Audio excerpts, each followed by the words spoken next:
classics of sociology are published during this time. He's there until 1968. After that, he ends up teaching at the Collège de France. He does one of his great works in the mid-70s. Some call it his magnum opus, Clausewitz, Pensée la guerre. And then he actually also founds a review, which still exists today. It's called Commentaire, and I have one of the latest edition sitting on the table over there. So it's one of the voices of French liberalism that's still around right now. So yes, and then dies in 1983. So essentially, I'm dealing with a person whose public engagement was very much constituted by, it was the life of the mind, the life of ideas. And as such, this is a work of intellectual history, intellectual biography. My idea for the book was quite modest, I have to say. I wanted essentially just to try and take Aron at his word. He says in one of his works, in Main Currents in Sociological Thought, when he's talking about Marx, he says, if you are uncertain of your own genius, and you probably should be, then it's best to start with how an author understood himself, as opposed to imposing some interpretation on him. Start with what he said about himself. And that's essentially all I do with Aron. And one of the things I notice is that he keeps referring to certain German thinkers, certain key aspects in German philosophy, in discussing his own philosophy.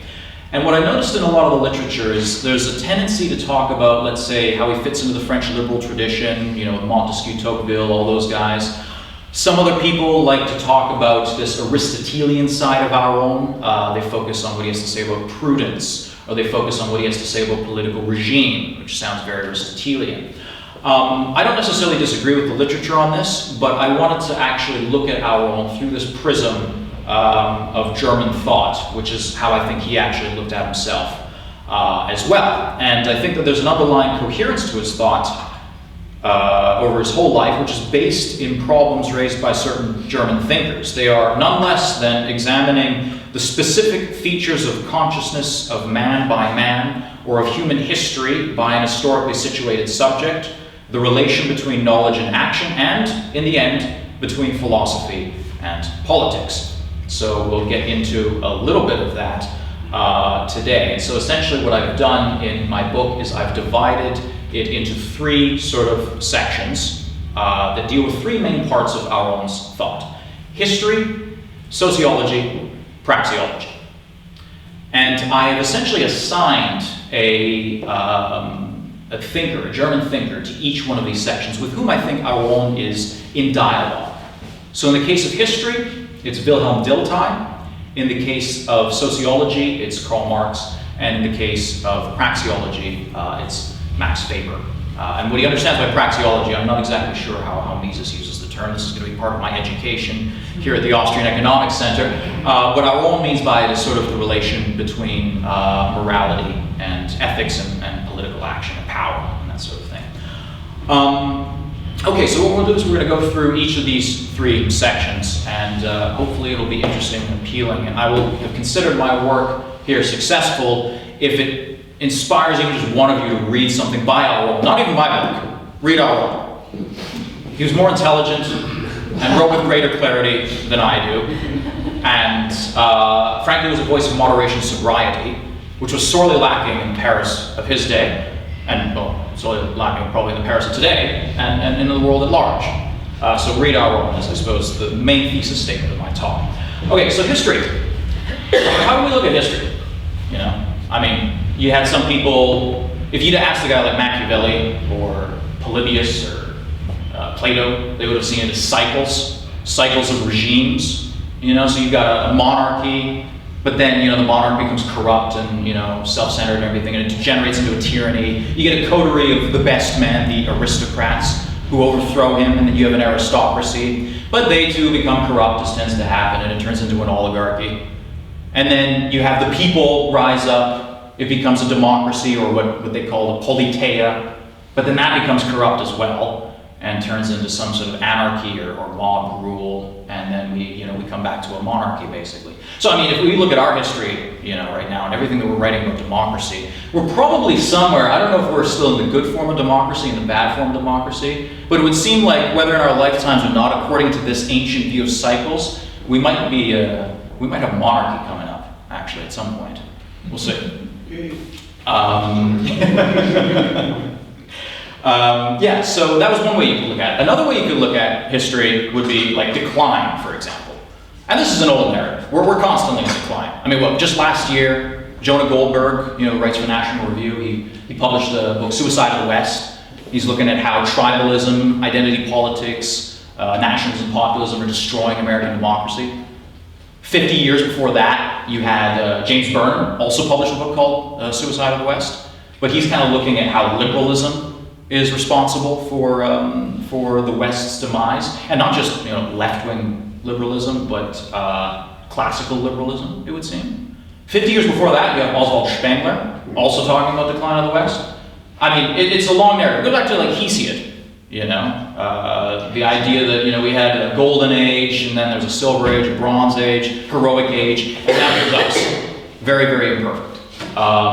So yeah, history is just constant decline. Or you could look at history as actually just a narrative of progress, a steady sort of upward movement, that through science and technology and advancement, material advancement, prosperity, everything like that, our moral sentiments are being softened, we're becoming better people and everything. And if you believe that, you would have found yourself in all right company, actually, with some of our own teachers in France at the time, who did believe in precisely this. They didn't see any sort of difference in actually their most extreme form.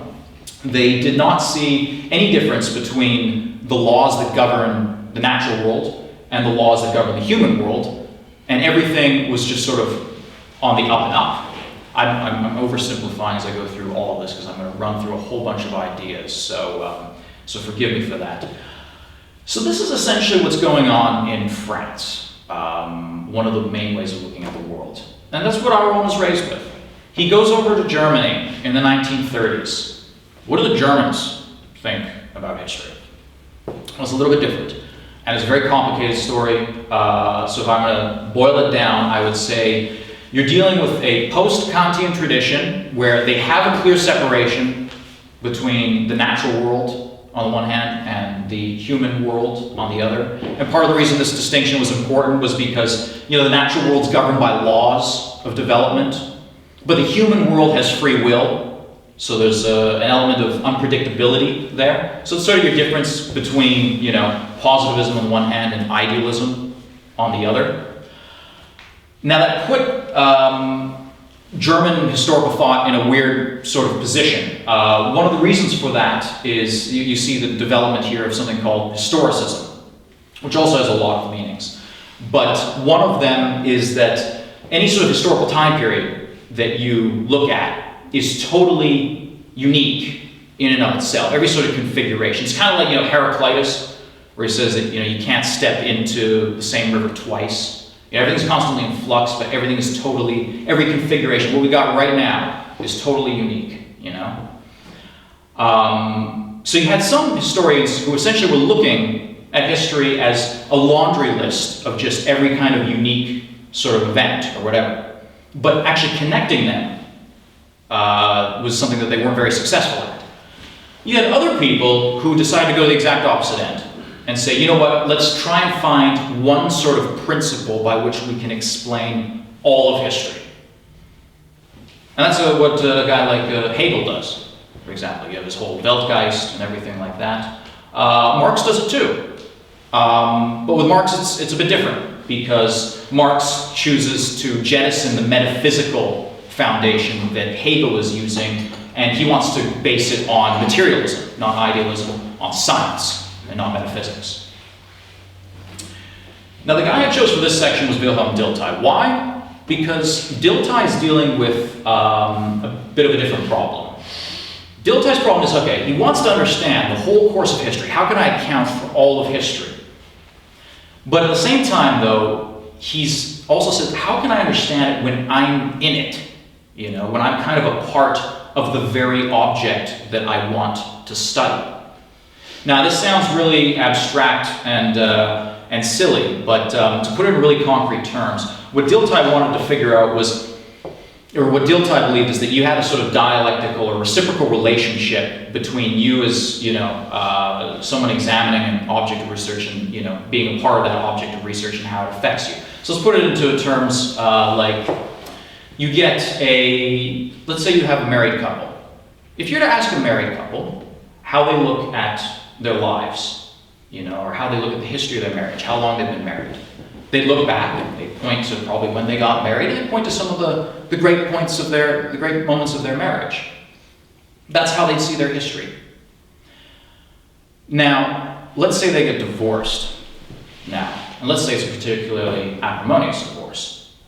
You ask them now to look back at their marriage, they're going to point out all of the really terrible things that happened in their relationship, all of the many steps that somehow inevitably led up to that divorce, Where before they were focusing on the happy moments, now they're going to be saying, I knew that I should have seen that at the time. I should have seen this was destined for failure, The signs were all there, but I was too stupid to pay attention to them at the time. You rewrite your entire history on the basis of your present. And of course, as you look at that history and you reflect on all of those bad moments, you reflect differently on your present and also on what you're going to be doing moving forward. Because you're going to say, this is why everything's so bad, everything's so awful. Look at how many terrible moments there are. This is why this divorce had to happen. And I am never making that mistake again, moving forward in my life. I'm not going to end up with someone like that again.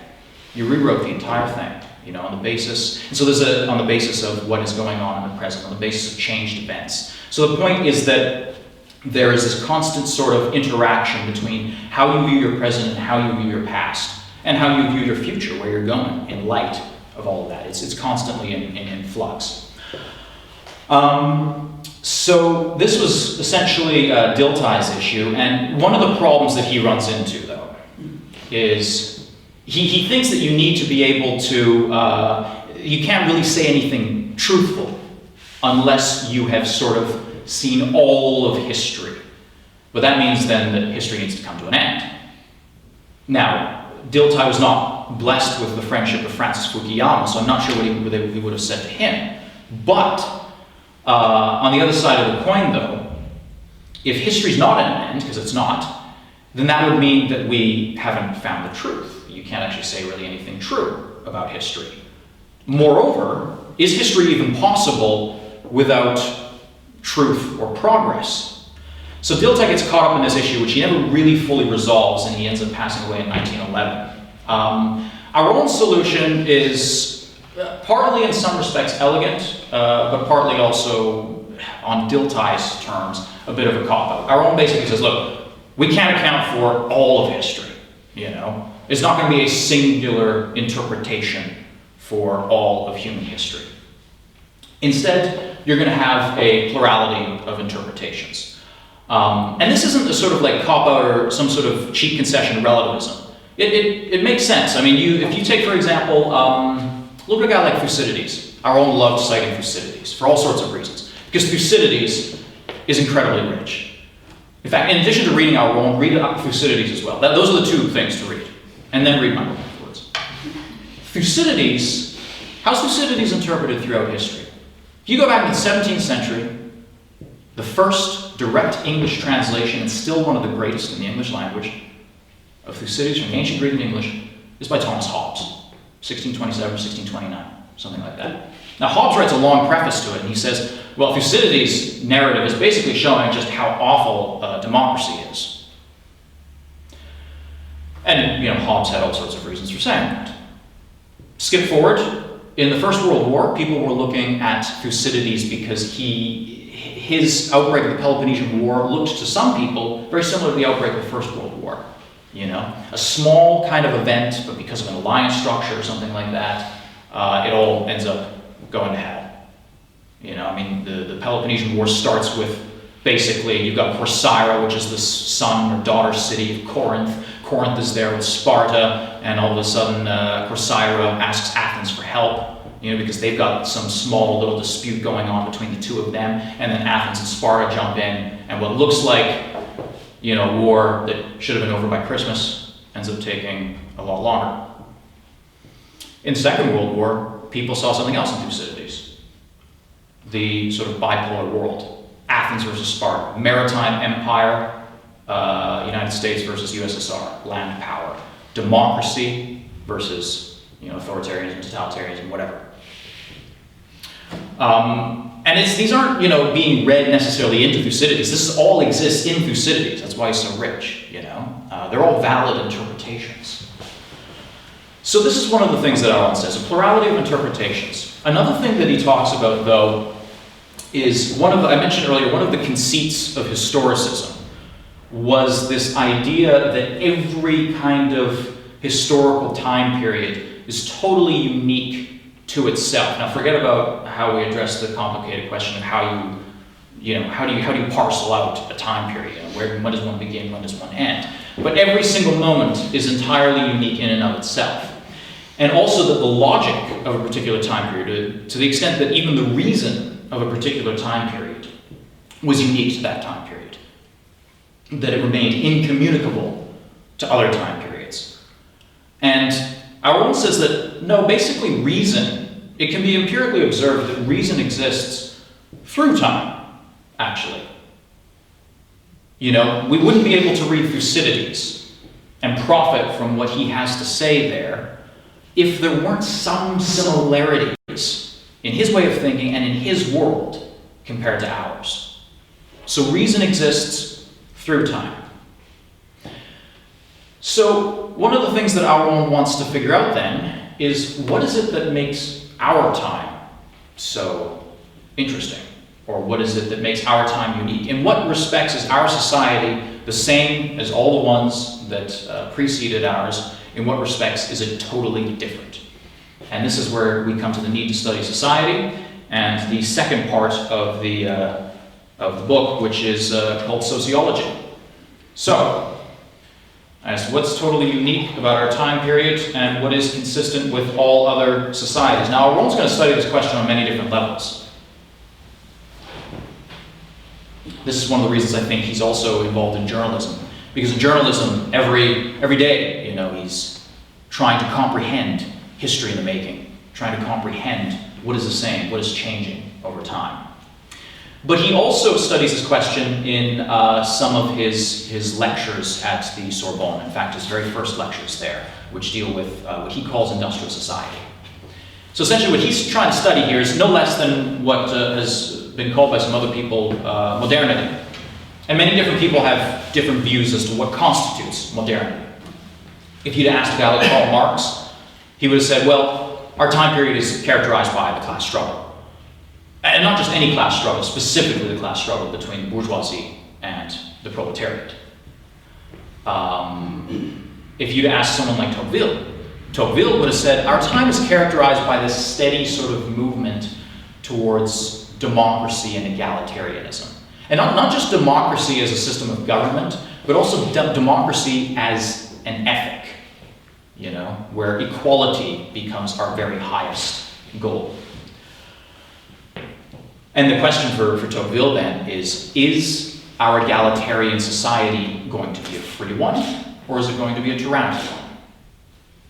If you'd asked a guy like Max Weber would have said that our society is characterized by increasing rationalization, the whole disenchantment of the world. There are no longer questions that mystify us. Mysticism is entirely gone. At this point, we can answer everything, all of the mysteries, or if we don't know the answer yet, we will know it at some point. Now, what these three individuals share in common, again, to overgeneralize here, is that they all thought that these movements, whether it be to egalitarianism, rationalization, class struggle, and revolution, everything, were inevitable. Aron doesn't necessarily go so far there. He wants to look at industrial society, which he says you could have also called technological society, scientific society, rational society, whatever. And I think here he has Karl Marx as his interlocutor. I think that's clear from some of the examples he brings up over the course of his study. And I think, as I'll make clear here, what does Karl Marx have to say? So, put very simply, you have, due to this conflict happening on the infrastructural level, related to the conflict between the people who have the own the means of production and those who do not. You have an ever-growing kind of industrial reserve army and an diminishing but increasingly powerful group of capitalists. At some point, it hits a critical mass. You get a revolution, and then the proletariat comes out on top. You don't need the state. You don't need anything after that point. We all, I think, at that point are supposed to be happy. We all work in the factory in the morning. We go fishing in the afternoon, and we read Plato in the evening. I forget which text it is where Marx says that, but it's interesting, you know. It's actually interesting also because it's a really aristocratic way of looking at things. You know, I mean, we read Plato in the evening. Who does that? Sorry?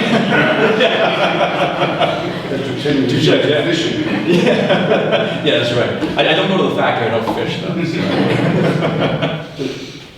though. Yeah, so this is Marx's general idea. Well, how do you define a class then? Marx has many different sections where he talks about class. I mean, in the Communist Manifesto, famously, he speaks of essentially just the two, bourgeoisie and proletariat. But in other places, though, whether it be the 18th Brumaire or revolution, counter-revolution in Germany, I think class struggles in France, he's got about 7 or 8 different ways of characterizing class. So I'm not sure really how carefully Marx had delineated between different kinds of classes. And one of the interesting points I should mention just as an aside about Marx is in one of those texts, he has a very dismissive view of the peasantry. And he says they can never constitute a class, you know. Part of the reason is because they don't engage enough in sort of relations with other beings to make them constitute a class, but also because they don't have a class consciousness, you know. Which makes one wonder, you know, should we sort of give the people a class consciousness, you know, give history a little helping hand? That was, I think that was sort of the lesson that Lenin took from Marx. In any case, so the definition of class is somewhat unclear. Infrastructure versus superstructure. So all of our great ideas, politics, legal systems, everything like that, is basically the result of what is going on at the infrastructural level, this conflict between people relating to the forces of production. History. What is history? Well, the history of all time periods is really the history of the class struggle, as he states very clearly in the Communist Manifesto. So what we got here, and he seems to be quite certain that this is the only way of looking at history, and that it is inevitable that we will move in the direction that he has laid out. So you have between Aron and Marx, you have laws of history versus just causes, one of many. Singular interpretation versus plurality of interpretations. You have, one could say maybe the hedgehog versus the fox, as it were. Right? Was it Isaiah Berlin speaks of the fox and the hedgehog in the 1950s. He writes this essay, actually it's on Tolstoy. He wants to talk about how Tolstoy's view of history is so unique because he combines the fox and the hedgehog approach. He takes it from an old poem from Archilochus, a little fragment where the Greek poet Archilochus talks about how the fox knows many tricks, but the hedgehog only knows one big trick, you know? And the way I guess that Tolstoy uses this, that Berlin uses this, is to say that the fox, you know, has a plurality of interpretations or ways of explaining things, whereas the hedgehog really only has one. Everything comes down to a singular sort of factor. And this scheme has been used actually on a few different occasions. Back in 2002, I think, Philip Tetlock, who was a psychologist, he wrote a book called I forget what exactly it's called, but he was looking at why about predictive power in, amongst pundits and people like that, and he found that if he wasn't able to figure out, any sort of factors as to determine why some pundits were often right and others were often wrong. The one that he did find out was asking them whether they think of their way of thinking more as a fox or a hedgehog, and the foxes were always better at predicting. Part of the reason is because the foxes could see just so many different causes for something. So, it's used actually recently as well in John Lewis Gaddis's latest work, whose title also eludes me. He also starts off by talking about the fox and the hedgehog, essentially. talking about Xerxes and his advisor. They're about to cross the water, and Xerxes is a hedgehog. He's so single-minded. He's got his goal in mind, and he's going to go for it, at any cost. And his advisor is telling him about all the terrible things that could happen, all the things they got to watch out for. You kind of need both of them. Anyhow, so Aron versus Marx, maybe fox versus hedgehog is one way of thinking about it. Okay, so what does Aron actually have to say about industrial society? Well, we've got three different dimensions in our own scheme. You've got an economic dimension, you've got a social dimension, and you've got a political dimension. One of the things that Aron notices about industrial society is that it is common to both the East and the West. This will become clearer, I think, as we go on here. He also notices that Marx is correct to focus on the economy. Marx zeroes in on the economy in a way that Tocqueville, for example, does not. And this is important, our own things, in understanding industrial society. So what are some of the components of industrial society? What's the nature of industrial society? Well, Aron says it's characterized by several things. It'd be interesting to compare actually with us today to see if to what extent Aron's theory still holds up today, or if we can speak of ourselves as being in a different kind of society now. He says, well, you got a separation of the workplace and the family. You have a division of labor, even within an enterprise. So you got your IT department, you got your legal department, you got your whatever.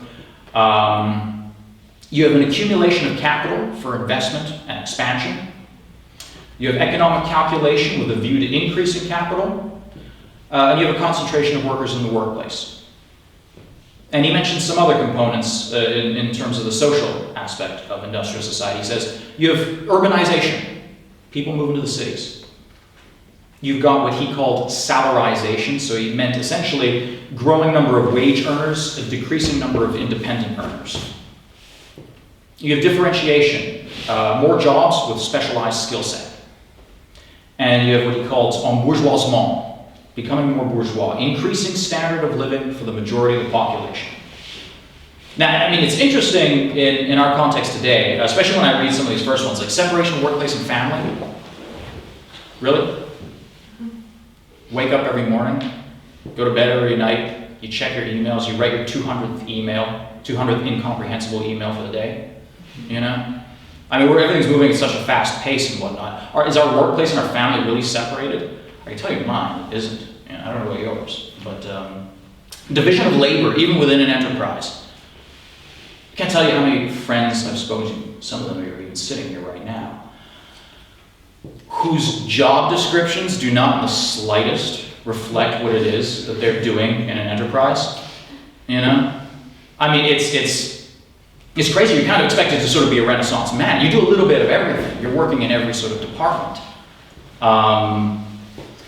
And yeah, so a concentration of workers in the workplace, to some extent, I think in many places of the world, that's certainly the case. But increasingly, I've got friends who are interested in remote working. They want to just be mobile their whole lives. They don't even really have homes. They just kind of go around the world with their laptop. They do everything online, basically. So there's a weird sense in which, insofar, if what characterized industrial society, the economic dimension, was this separation of workplace and family and everything that goes with it, and if we're seeing that, and if pre-industrial was where those two things were together, I kind of wonder at times if are we kind of reverting in a weird sense to a pre-industrial sort of society in certain respects? I'm not sure. I mean, I don't know, something to reflect on. And if that's the case, I hope we don't revert to pre-industrial growth rates. So much of our modeling, our expectations for the future, are based on growth rates that I don't know if we'll see again. Maybe we will. But it would seem to me that a lot of our economic theorizing is based on a time period that was very unique in human history, what the French called les Trente Glorieuses, from the end of the Second World War to like the 1970s. I mentioned the whole idea of returning to pre-industrial growth rates because Aron says that the motor, what drives industrial society in its economic dimension, is growth. And he says, what are some of the factors that feed into growth? Well, he says, a spirit of science and technology, a spirit of economic calculation, a spirit of progress, change, and innovation, and that there are certain conditions that encourage the development of this spirit. For example, an institutional framework. You gotta have a legal system. Certain laws need to be upheld in order to ensure that the market works. You need to have a rational and predictable administration. You need to have incentives. And you need to have capital and population. So these are some of the aspects that Aron talks about in the economic dimension of industrial society. When we go to the social dimension, we're focusing here now on Marx and class struggle. So what's a class? What's a class in Aron's view? I think in Aron's view, a class has three different components. A class is kind of partially subjective. It kind of does depend on sort of what you feel, but it's also partially objective too. There are certain indicators you can look at. So the more objective things Aron points to is well, you can look at what someone's employment is, what their work is, what their income level is, property, things like that. But there are also more subjective components. Does the class, for example, have a certain unity? Does the putative class have a unified view of the world, of their unified ideals, morals, values? Do they even have class consciousness? Do they actually feel that they constitute a class specifically of the type that would pit them against another class and potentially lead to a struggle between the two of them? I think the subjective bit is important. In Aron's time, you compare the US and France, and I think it's the same thing probably still today with the US. A lot of people, you ask the majority of Americans what class they belong to, and they all kind of think they're middle class, even though their income is there's a huge disparity between their income levels. Maybe that's, I don't know why, maybe it's because Americans want to feel that they exist in a sort of realm of mobility, and that everything that they've earned by the sweat of their own brow. They're not aristocrats, they're not in the upper class, and they're also not lower class. In the French case, I don't know what it is in France today, but Aron was saying that the French at this time, that typically the majority, they like to think of themselves as working class. Actually, they're the proletariat, regardless of their income level. And maybe one of the reasons for that is because, if you have a lot of Marxism in the air, a lot of people believe in that, the proletariats, they're the wave of history. Don't you want to be on the side of history? Ride that wave? So, I don't know. I think this is one of the reasons why class is something that's subjective, and I think it's an interesting thing to reflect on in our context today, because we talk a lot about groups today, especially in North America. I mean, groups based on race, on gender, on whatever. And I wonder if some groups are more real than others. I don't know the answer to that. Marx, in any case, is onto something when he's discussing class. But Aron thinks that there's something else that Marx, or that one should look at, not just bourgeoisie and proletariat, but rather he points to the difference between two different classes, the ruling elite and the masses, or the people. So the ruling elite are those who hold power. And he thinks this is important because he thinks that you see this actually in all sorts of societies, this division between the ruling elite, the governors, and the governed, as Aristotle may have put it. So who are those people who hold power? Well, Aron starts with a few different categories. He speaks of different kinds of power. You've got spiritual power. What he means by that is people like priests, intellectuals, scientists. These are the people whose job, they wield their power by convincing other people. You've got political power. So political leaders, administrators, heads of the army, police. These people wield their power by constraining. You've got economic power, so those who provide well-being and growth. These are the owners of the means of production, managers, etc. And then finally, you've got the leaders of the people, leaders of the masses. These are the guys who rally the people up. Now, one of the things that Aron says about the elite in the West, compared to previous times and compared to the USSR, or in contrast to the USSR in previous times, is that the elite is divided today. And now one of the things that means is that power is increasingly diffused. which can also mean it's increasingly difficult to apportion blame or responsibility to everything. I mean, who is responsible for all the good and bad things that happen in the world today? And so I would be surprised if that leads to a greater proliferation of conspiracy theories.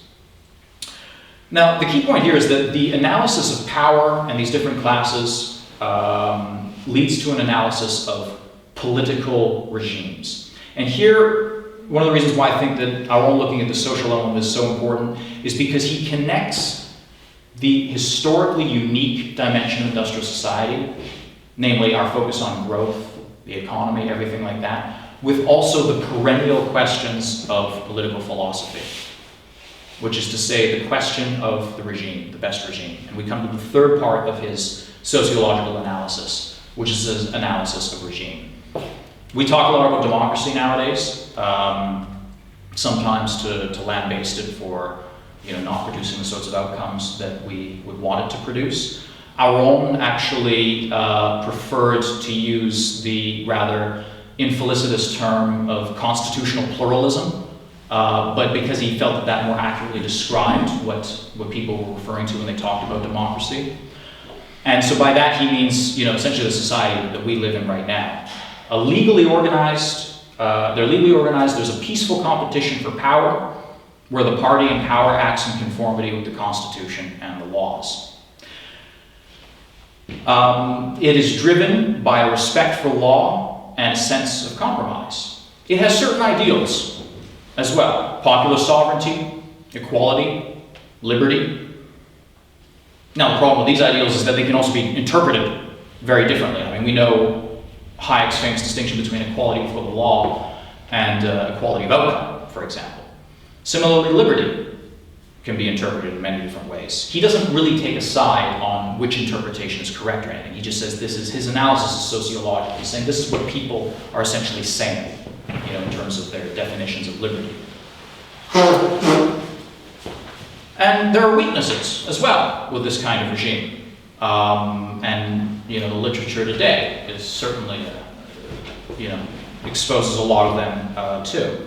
Some of the weaknesses that Aron points out is, for one, that they can have an excess. If you have an excess oligarchy or demagogy, it can be bad for the regime. You can have, some dangers, or as if you have excess oligarchy and demagogy. Excessive concessions to private interests. The perpetual temptation to opt for comfort, for example, by sacrificing military preparedness. Inability to choose a coherent policy. One of the great virtues and the great downsides of a constitutional pluralist regime is that its virtues are negative. They permit liberties. They underscore the imperfections of human nature. They limit authority, but their solutions are always imperfect. And such a regime will therefore always be unsatisfying to those who dislike compromise, or to those who are impatient with the regime's ideals and the imperfections of reality, and would therefore rather call heaven down on earth in this very instant. So we arrive at the final theme of the political regime, which is what Aron calls the primacy of the political. What does he mean by this? Well, the political is that sphere where different policies and visions and philosophies of communal life conflict. We said earlier that growth, for example, in the economic sphere was one of the priorities of industrial society. Well, growth isn't necessarily an objective in and of itself. Growth, the need for growth, needs to be balanced out against other things, other values that exist in this regime, partly due to its political form, for example, liberty or equality. Or in the case of a tyranny, something like growth would need to be balanced out against fear. Fear is the motor of a tyranny, at least in Montesquieu's understanding of it. So the economic sphere, the social sphere, and the political sphere all kind of interact. Some influences will be probably stronger than others, or statesmen will take certain influences more into account than others, things like the need for growth, for employment, and stuff like that. But there's also room left for free will. There's an interplay in society and in history between process and drama.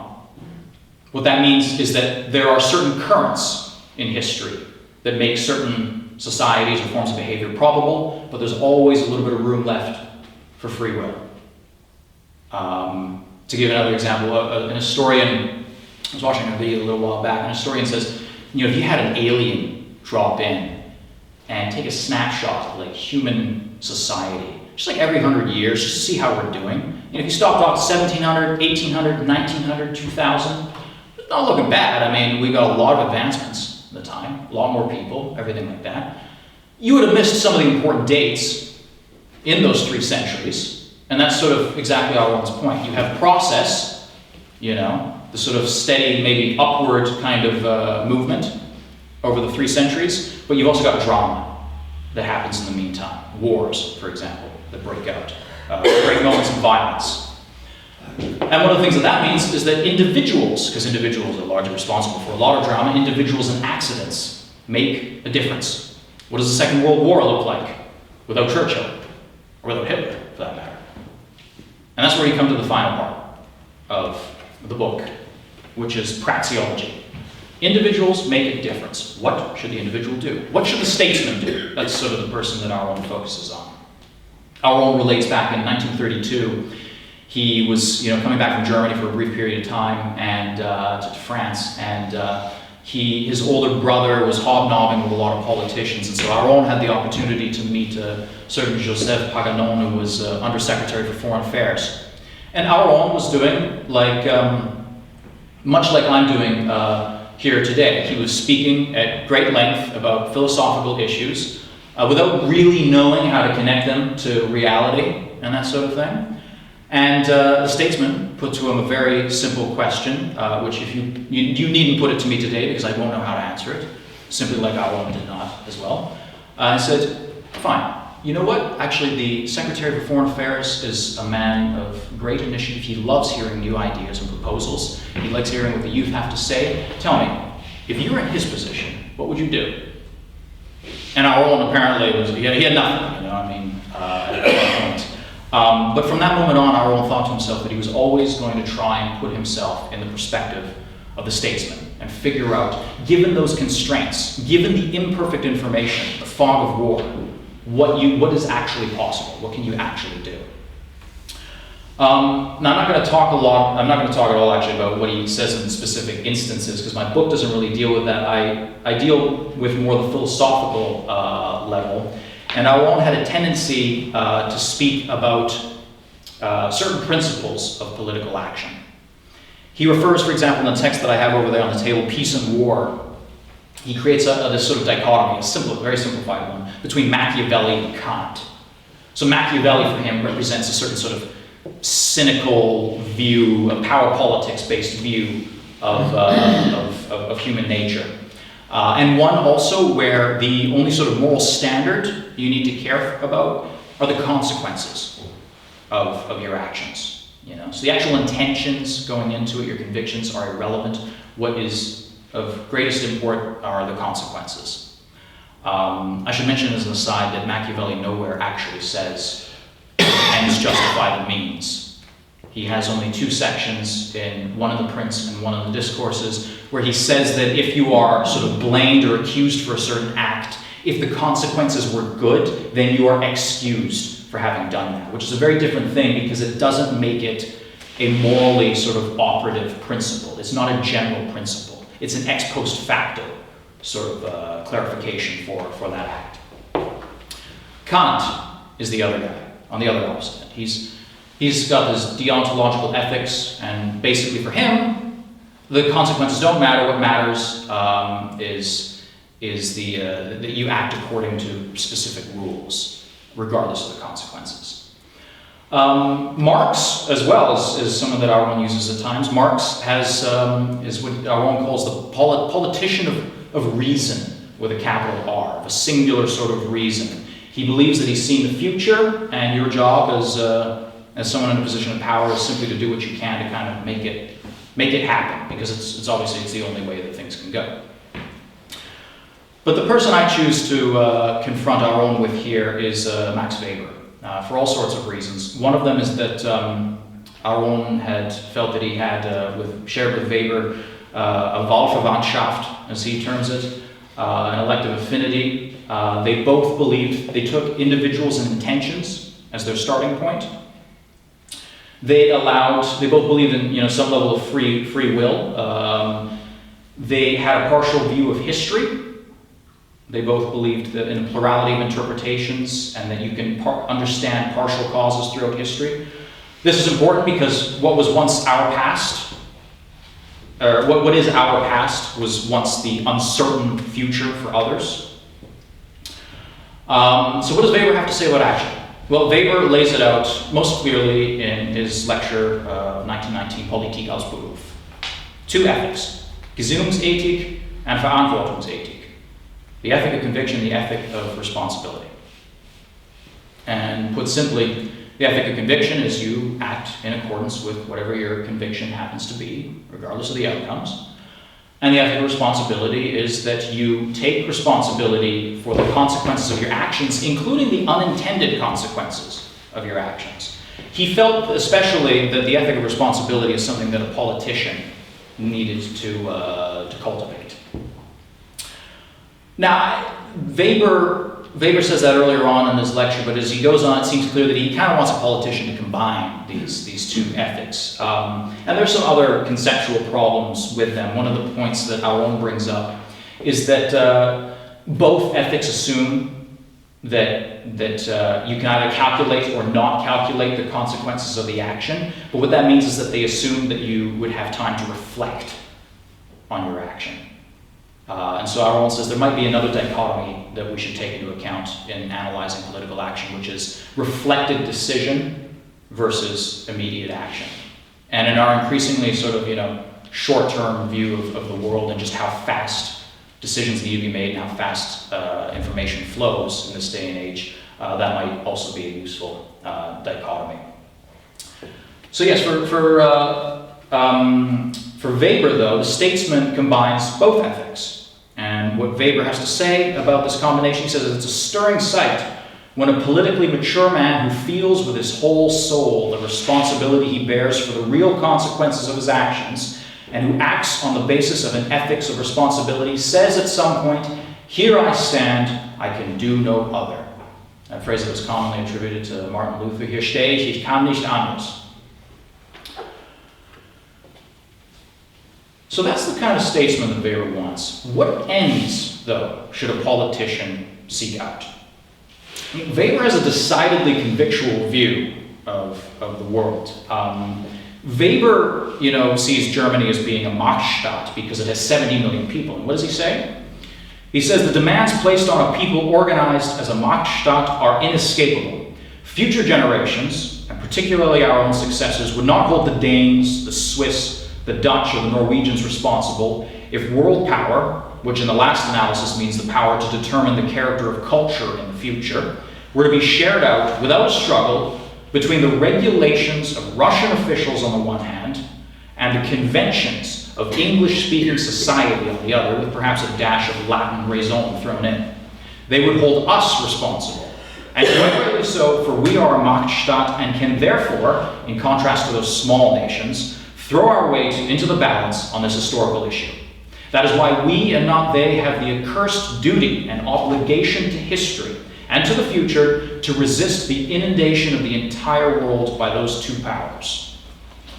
There's no compromise. This is Weber's War of the Gods. Now, one of the problems there with the idea of no compromise and the War of the Gods, well, partly because as we identified in the section on constitutional pluralist regimes, you kind of do need to have a sense of compromise if you're going to be involved in politics. I mean, it's kind of like Weber sort of seems to have imported his scientific, philosophical ethic into politics, but the statesman and the scientist are not the same. They operate according to different ethics.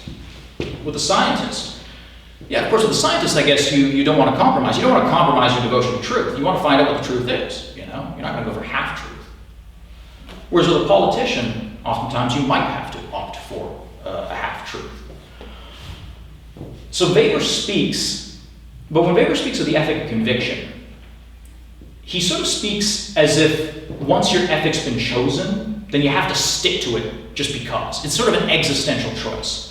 He doesn't say much about on what basis your convictions should be founded. He just says, once you've chosen it, you stick to it.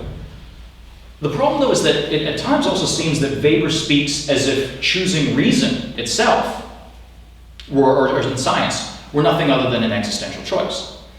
But his own theory, his own ethic of responsibility, would seem to require that one gives preference to rational thinking.